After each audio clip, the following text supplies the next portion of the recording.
Today I'm gonna show you the easiest way to remove a DPF.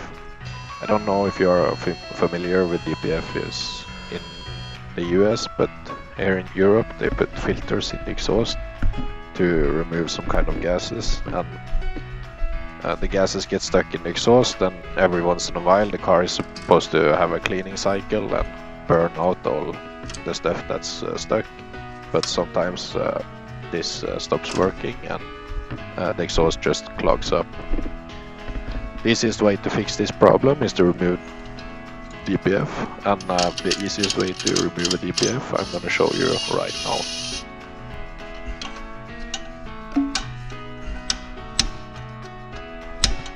Now I'm doing this on a 2008 Transporter. This method doesn't work on all cars, but it at least works on this car.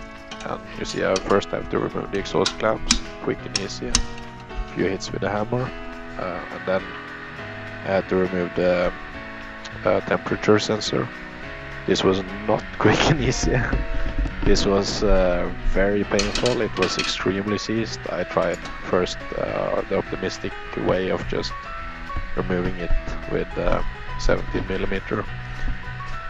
It did not work at all. I then had to find some Nipex pliers. They worked much better, but it was seized all the way out, so I had to go back and forth, back and forth, back and forth all the time to remove the sensor. I did this an evening. This is my personal car, so I need it for work, and I did this repair late one night before work, so yeah, the struggle was real. Here I spray some anti-seize on it. It did not help much, but it helped some. So, and soon I'm gonna show you the real magic trick. For those of you who watched the thumbnail, you already know how I'm gonna do this.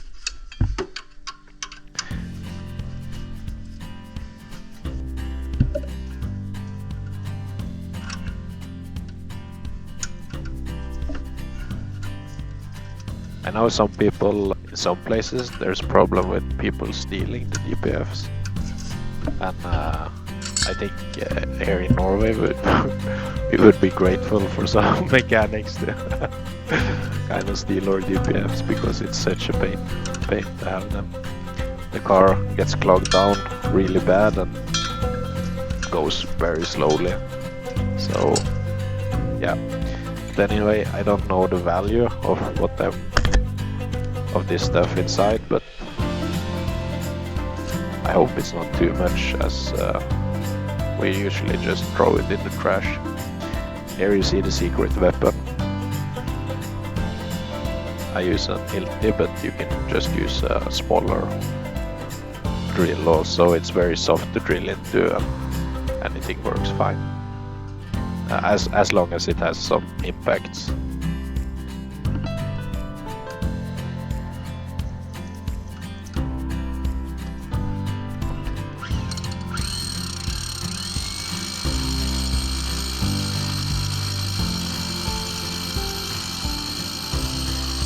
Here you see me drilling the first hole. It goes very quickly, and there it's through. And that's the way to do it. Still, I need to drill a few more to get it all the way. I don't recommend doing this if you don't know what you're doing at all, because you can damage the car. You can drill into a sensor on the other side. You have to check it. Stuff like this. I did not check, but I was lucky. Yeah. Here you see the platina dust. Yeah, and that's all. Then it's just putting it back together and driving the car. To make money off of YouTube, you need at least 1,000 subscribers, so if you will help me past this point, I will be very grateful. Thank you. God bless you, and see you in the next one.